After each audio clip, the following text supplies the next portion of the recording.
Ce n'est pas seulement les défilés, c'est la Révolution française, la création de la République, la création des départements, des 36 000 communes au service du peuple. Il est bon de rappeler de temps en temps aux puissants de ce monde que leurs privilèges peuvent disparaître si le peuple le décide. Ce soir, vous tous ici présents, nous sommes tous des sans-culottes, j'en suis sûr. C'est le blanc, ça, c'est le blanc. Prêts à les abolir leurs privilèges. En ce 15 juillet 2017, tout laisse à penser que nous avons à nouveau un monarque comme président. Décidément, notre peuple aime prendre des coups de bâton. À l'heure des charges, ils ne sont représentatifs que de 50% de la population, soit élus par 25% des inscrits. Contrairement aux maires, que 80% de la population se déplace et on est élu avec 70% des inscrits. Des exprimés, pardon. Je ne regrette pas d'avoir donné mon parrainage à Jean-Luc Mélenchon au présidentiel, qui a su mobiliser les insoumis, nouveaux sans-culottes contemporains. Le bourrage des crânes macronistes se met en place avec l'aide des médias. Ils sont forts pour trouver les mots qui trompent les gens. Un exemple, les républicains constructifs. Au monarque, bien sûr. Constructif pour eux veut dire être d'accord pour supprimer l'impôt sur les grandes fortunes, démanteler le code du travail, supprimer 120 000 fonctionnaires, s'en prendre aux retraités et j'en passe. Ah, ils sont forts pour essayer de tromper les gens. Donc, si vous n'êtes pas constructif, vous vivez dans le passé. Vous n'avez pas évolué, car il faut suivre son temps, qu'ils disent. Constructif, oui, mais pour les nantis, ceux de la finance, mais pas pour la majorité de notre peuple. Ils sont forts pour essayer de nous culpabiliser avec le mot constructif. Personnellement, je veux bien évoluer et être constructif, comme tous les sans-culottes ici présents, je suppose. Mais dans l'autre sens, pour améliorer l'existant, nos services publics, la protection des travailleurs, des retraités, créer des emplois pour les jeunes. Bref, le vrai sans-culotte qui veut vivre à son époque, mais tout en améliorant la vie des gens, et non des nantis qui n'en ont pas besoin.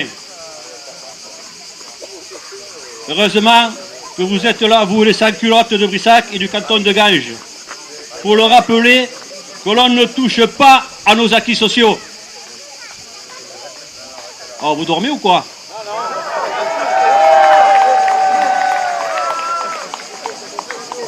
Ils pensent à tout. On nous annonce 8 milliards de dettes non budgétisées. Dixit, la Cour des comptes. Mais qui a fait ce trou de 8 milliards, si ce n'est Macron-Valls? Ils font semblant de le découvrir. Ah, ça me plaît mieux. Maintenant, on sait pourquoi ces 8 milliards de dettes non budgétisées. Pour retarder les quelques petites mesures qui nous étaient favorables et servir d'alibi pour faire des coupes sévères dans toutes les administrations d'État qui se retourneront contre les services rendus à la population, soyez-en sûrs. Ils pensent à tout pour nous culpabiliser. Ils nous prennent pour, décidément, pour des naïfs sans cervelle. J'allais dire pour des cons. Autre chose, les petits seigneurs avec des grands pouvoirs font leur réapparition. Avant, ils guerroyaient pour agrandir leur territoire. Maintenant, ils se servent du pouvoir pour l'agrandir. Transfert de compétences eau et assainissement à la communauté de communes au 1er janvier 2020, ainsi que le plan local d'urbanisme. Conséquence pour Brissac, le prix du mètre cube d'eau passera de 0,70 à 3,50 € environ. et nous ne maîtriserons plus le devenir de notre village. Toujours en 2020. Il y aura les municipales, ouais. Fusion des communautés de communes, bien sûr, au détriment des petits villages qui ne représentent qu'une voix. Ce sera dur pour se faire entendre. Création des communes nouvelles. Alors là, carrément, la commune disparaît. Vous taperez pour l'eau, on vous répondra, tapez 11, tapez 12, tapez 13. Ouais, tapez fort. Et l'on va se retrouver aux commandes avec les mêmes qui gèrent les plus grandes communautés de communes, avec encore plus de pouvoir, au détriment des villages. Les nouveaux seigneurs sont de retour. C'est pour ça que c'est les sans-culottes aujourd'hui. Ils ne lésinent pas sur les moyens pour supprimer la commune, les communes. Ils nous asphyxient financièrement en réduisant la dotation globale de fonctionnement et nous refusent la création de lotissement communal afin que notre village ne se développe pas par la venue de jeunes couples qui maintiendraient par leur arrivée les 3 postes d'enseignants. À ce sujet, je vous appelle à un rassemblement devant la mairie le samedi 22 juillet à 11 h afin de protester contre la direction de la DDTM qui a mis son veto sur la construction d'un lotissement et ce, dans le cadre du plan local d'urbanisme.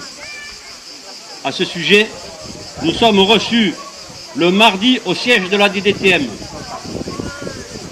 Si c'est une réponse négative, on occupera la DDTM. Voilà. Ils dorment, nos doubles. Ils reculent devant rien pour programmer la disparition future des communes. Venez nombreux dire que maintenant ça suffit, que nos villages doivent vivre et pour cela se développer. Sans culottes de Brissac et du canton de Gaige, nous ne pouvons pas ne pas réagir. Perdre toutes les compétences que nous gérons dans l'intérêt de la population, que ce soit pour l'eau, les impôts, l'aide aux associations, aux personnes âgées, à vous tous. Ils ne seront plus à votre écoute, mais à l'écoute de la finance. Venez nombreux le samedi 22 juillet à 11 h devant la mairie. Je vous ferai un compte rendu de la DDTM. En attendant de se revoir, je vous souhaite de passer une agréable soirée. Vive la Révolution française, vive les sans-culottes, vive la République!